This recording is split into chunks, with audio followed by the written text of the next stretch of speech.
Estimados estudiantes, reciban el más cordial saludo.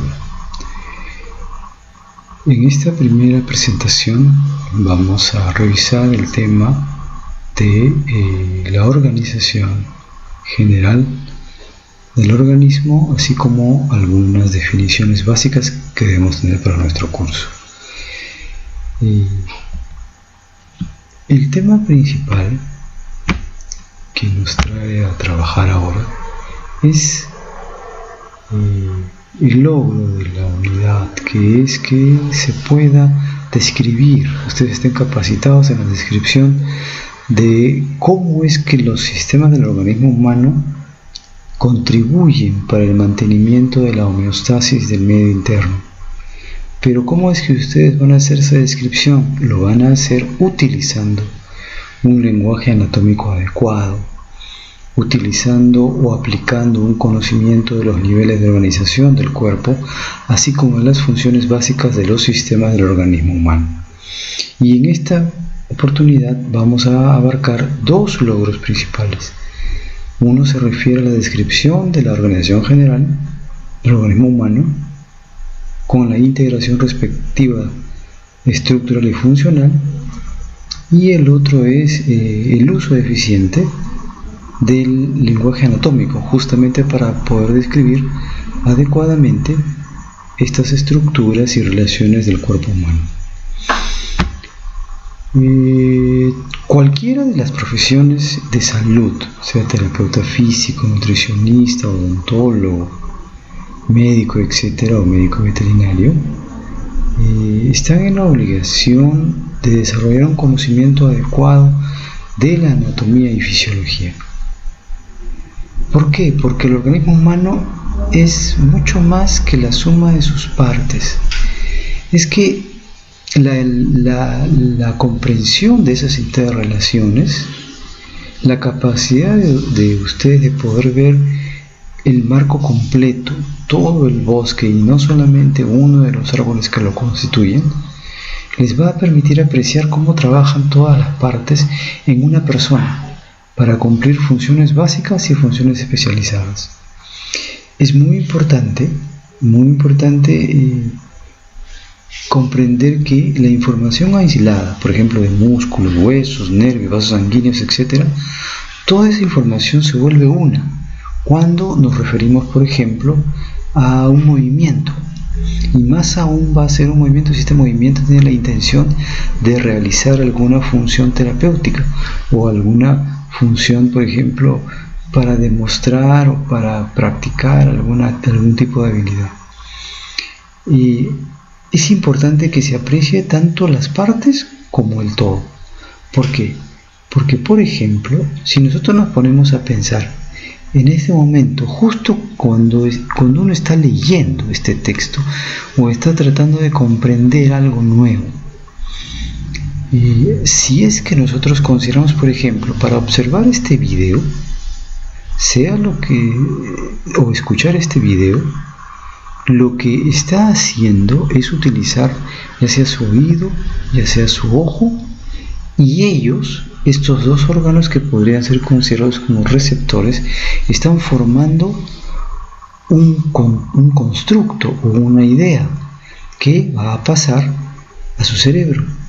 Y ese cerebro a su vez va a transformar esas señales, esa información, en una integración que puede llevar sí o no a una respuesta, como puede ser cambiar la página, o avanzar el teclado, o avanzar la diapositiva. Por ejemplo, si entendemos el tema de que los ojos además para formar la imagen, los ojos pues tienen que hacer uso de músculos, articulaciones, ¿cierto? Asimismo, si nosotros quisiéramos digitar, escudriñar algo, sostener algún texto en la mano, también necesitamos de músculos, articulaciones, huesos. El cerebro, la médula espinal, los nervios recibirán la información, evaluarán y nos van a permitir responder pensando. el tracto digestivo, los pulmones, el corazón, nos van a permitir obtener energía y los vasos sanguíneos transportarla. Los riñones y el hígado eliminar los desechos que ya no sean necesarios, y el sistema nervioso y endocrino realizarán una función de coordinación e integración de todo lo anterior para, como les reitero, dar una respuesta correspondiente. Todo eso se enmarca en una serie de funciones que son características de la vida, como el movimiento, la capacidad de respuesta, el crecimiento, la reproducción, la respiración, digestión de nutrientes, obviamente, absorción de los mismos, la circulación de las sustancias, la asimilación y la excreción de lo que ya no es necesario para nuestro organismo. Todo esto nosotros tenemos que marcarlo dentro de algunas disciplinas de estudio, y estas disciplinas de estudio que corresponden a nuestro curso son la anatomía y la fisiología. La anatomía es justamente una de las ramas que estudia formas, estructuras, partes y sobre todo las relaciones entre dichas partes. La anatomía nos va a permitir además conocer dónde está ubicado, cómo es su topografía, cuál es su disposición y las relaciones que puedan tener un organismo en diferentes posibilidades. La anatomía además tiene varias subramas, ¿no? Podríamos hablar, por ejemplo, de la embriología, que es la que estudia los cambios desde la concepción hasta el final de la semana 8 del embarazo, o 9 algunos dicen. Por ejemplo, otra es la citología, que es la anatomía de la estructura celular. La histología es la anatomía de la estructura tisular. La anatomía de superficie, por ejemplo, es aquella anatomía que nos permite observar de manera detallada las zonas exteriores del cuerpo. ¿Para qué? Para tratar de visualizar o tratar de predecir o comprender lo que puede estar sucediendo en estructuras internas que tienen una proyección hacia la superficie del cuerpo. Tanto es así, por ejemplo, el esternón, ¿no? o las costillas, ¿no? Que se puede inclusive hasta palpar. Además, obviamente, la anatomía nos permite considerar o evaluar y comprender las imágenes que se generan a través de rayos X, de resonancia magnética, de tomografía axial computarizada, todas ellas que se presentan y que no son útiles para nuestro estudio. Otra de las ramas de la ciencia que nos interesa mucho es la fisiología. Estudio después de los procesos y funciones de los organismos vivos, así como de sus constituyentes. ¿Para qué? Para poder comprender y predecir respuestas a estímulos. Y sobre todo, cómo es que el cuerpo o el organismo se mantiene a condiciones de homeostasis en un ambiente que tiene tantos cambios, o en el cual se producen tantos cambios internos y externos.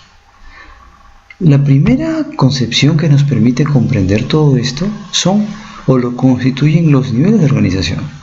Los niveles de organización nosotros podemos considerarlos de varias maneras, ¿no? Pero permítanme antes hacerles una pregunta, ¿no? ¿Cuál es la diferencia entre los átomos en las estructuras inertes y las estructuras que tienen vida? ¿Cuál podría ser una diferencia? La diferencia es la manera como se organizan. Y claro, para los creyentes será también la presencia del alma, pero si queremos ir a algo un poco más allá de esto, el alma quizás le dé una organización a los átomos en nuestro cuerpo. Entonces tenemos, por ejemplo, niveles de organización de varias posibilidades, ¿no? Por ejemplo, tenemos niveles, en este caso, niveles de organización que podemos llamarlos microscópicos y macroscópicos. Arriba en esta imagen que estamos presentando son los niveles microscópicos y luego vienen los niveles macroscópicos. Si hablamos de niveles microscópicos, podemos hablar de los subatómicos, donde tenemos protones, neutrones y electrones. Y a su vez los niveles atómicos. Estos niveles subatómicos, se asocian, se juntan, se integran y conformarán el nivel atómico, donde encontramos los elementos que son aquellos que mantienen sus características, ¿no? La mínima unidad que conserva una característica dentro de una reacción química.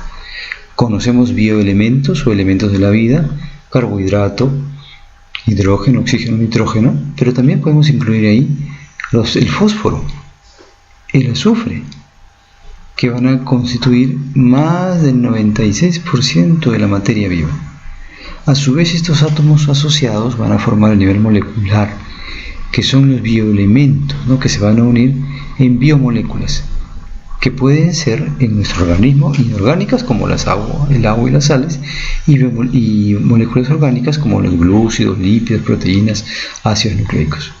Los niveles, luego viene un nivel que podríamos llamar de las organelas celulares, que corresponde a las mitocondrias, ribosomas, retículos, aparato de Golgi, etc. Luego vendría la asociación de estas organelas, nos puede llevar a la configuración de una célula, o el nivel celular, donde hay diversos tipos de células, ¿no? Sanguínea, neuronas, músculos, etc. La asociación de las células al nivel tisular, que tendrán diferentes o similares estructuras y funciones para poder dar lugar a un tejido óseo, sanguíneo, muscular, etc. El conjunto de los tejidos, para realizar una función determinada, se conoce como órgano. Y los ejemplos que tenemos: el corazón, el riñón, los huesos, etc. A su vez, los órganos asociados para realizar alguna función vital se pueden agrupar en aparatos o sistemas. Aunque pueden ser considerados como sinónimos, existen algunas diferencias muy sutiles en ellos. Por ejemplo, el aparato se puede llamar como aquel donde los órganos que están asociados son diferentes. Por ejemplo, el aparato digestivo, tenemos tubo digestivo, tenemos lengua, tenemos esófago, tenemos hígado, tenemos páncreas. Y los sistemas, por su parte, son órganos que tienen estructura muy similar, casi el mismo tipo de tejido. El clásico ejemplo del sistema es el sistema nervioso, el sistema muscular. Estos aparatos o sistemas juntos nos dan lugar a los organismos, que a su vez, una vez que se han asociado organismos en ser humano o organismos en animales, cuando se han asociado, se llamarán comunidades. Y a su vez las comunidades, cuando se asocian, dan lugar a los ecosistemas. Todos estos niveles de organización los tenemos que comprender adecuadamente para poder desarrollar los conceptos de los sistemas orgánicos. De estos niveles, entonces, utilicemos ahora los sistemas orgánicos, que son los que nos interesan. Si hablamos, por ejemplo, de los sistemas, tenemos varios tipos de sistemas, ¿no?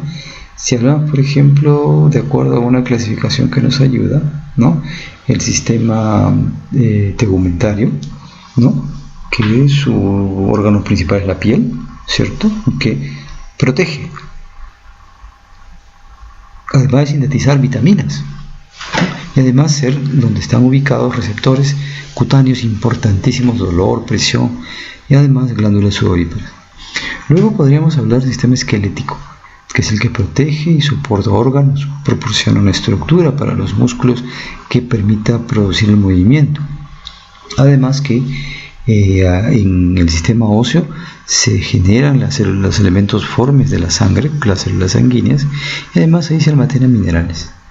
Además tenemos el sistema muscular, que permite la manipulación del medio ambiente a través de la locomoción, expresiones, postura, además de que el sistema muscular produce calor. Otro sistema son los sistemas, por ejemplo, nervioso, que es un sistema de control de acción muy rápida. Responde a cambios internos, externos, y activa los músculos, y este sistema se encarga de activar a músculos y glándulas. Órganos principales: cerebro, el cerebelo, el tronco, la médula espinal y los nervios periféricos. Otro sistema que también integra es el sistema endocrino. El sistema endocrino es un sistema que integra, pero cuya respuesta es un poco más lenta, pero sí más continua, secretando hormonas y como verán, los procesos que regulan son procesos de crecimiento, de reproducción, uso de nutrientes. El sistema endocrino tiene varias glándulas, ¿no? La glándula, por todo, la hipófisis, también conocida como pituitaria, la glándula tiroides con sus glándulas paratiroides, en los niños pequeños el timo, las glándulas suprarrenales, la glándula pancreática, endocrina, los testículos, y si fuera mujer serían los ovarios. Además, otro sistema, el cardiovascular, que son vasos sanguíneos que transportan sangre. Así, y esta sangre a su vez transporta oxígeno, dióxido de carbono, nutrientes, materiales de desecho, etc. Y la función del corazón obviamente va a ser el bombeo. Los principales sistemas también tenemos al sistema respiratorio, que es el que mantiene el suministro constante de oxígeno hacia la sangre y la eliminación del dióxido de carbono. Esto lo hace con la cavidad nasal que posee, con la faringe, la laringe, la tráquea, los bronquios y el pulmón izquierdo que también posee, o derecho que también posee. Por otro lado está el sistema digestivo, que es el que degrada los alimentos en unidades absorbibles, ¿no? Que son estas unidades son las que van a ingresar a la sangre para su distribución en todas las células. Este sistema digestivo presenta con varios elementos como la cavidad oral, el esófago, el estómago, el intestino delgado, el intestino grueso, el recto, el ano, etc. Luego podemos apreciar el sistema urinario, que es el que va a eliminar los elementos de desecho, pero no cualquiera, sino sobre todo aquellos que contienen nitrógeno. Y además regula el balance del agua, la presencia de electrolitos y el ácido básico en nuestro organismo. Y luego está el sistema reproductor, tanto masculino como femenino. Y la función global siempre va a ser el mantenimiento de la especie, ¿no? La conservación de la especie. Los testículos producen los espermatozoides y las hormonas sexuales masculinas, que poseen a su vez, ¿cierto?, el aparato reproductor, conductos, glándulas que ayudan en la llegada de los espermas al tracto reproductor femenino, el cual a su vez presenta ovarios para producir los óvulos y hormonas sexuales, y las estructuras restantes pues quedan como lugares donde se va a dar la fertilización y el desarrollo del feto. Las glándulas mamarias en la mujer también son parte del tema porque van a ayudar a producir la leche para nutrir al recién nacido. Todos estos sistemas se asocian. ¿Para qué? Para dar lugar, por ejemplo, a varias funciones y reacciones. Por ejemplo, ¿no? El sistema, si hablamos de una función de excreción de la orina, sabemos que estamos hablando del que va a producir la orina es el riñón. Y se va a eliminar por los túbulos colectores y luego por el túbulo distal del riñón. Pero para que llegue a producirse esta orina, primero tiene que haber sido filtrado algún elemento del organismo, y ese elemento filtrado fue la sangre. ¿Por dónde vino la sangre? Por el sistema circulatorio y también por el efecto del corazón. ¿Y cómo llegó esos nutrientes o esos elementos al sistema sanguíneo? Llegaron a través de la producción del aparato digestivo. Y el aparato digestivo, ¿cómo se pudo conectar a la producción, o cómo se pudo anticipar a la llegada de los nutrientes? A través de la respuesta nerviosa central que tenemos al ver un alimento y saber que está sabroso o que está muy bueno. Por ejemplo, ¿no? Si también quisiéramos asociar a los sistemas y aparatos del cuerpo, podríamos asociarlos en varias funciones categóricas, ¿no? O sea, categorías funcionales. Por ejemplo, para soportar el movimiento, ¿no? Para el soporte del movimiento, los sistemas intertegumentario, el esquelético y el muscular. Para, por ejemplo, comunicación, control e integración, obviamente el sistema endocrino y el sistema nervioso. Para transporte y defensa, el cardiovascular y el sistema linfático. Para respiración, nutrición y excreción, por ejemplo, tenemos al sistema respiratorio, el sistema digestivo y el sistema urinario. Y para la reproducción, obviamente, el aparato reproductor. Cada uno con sus órganos principales respectivos.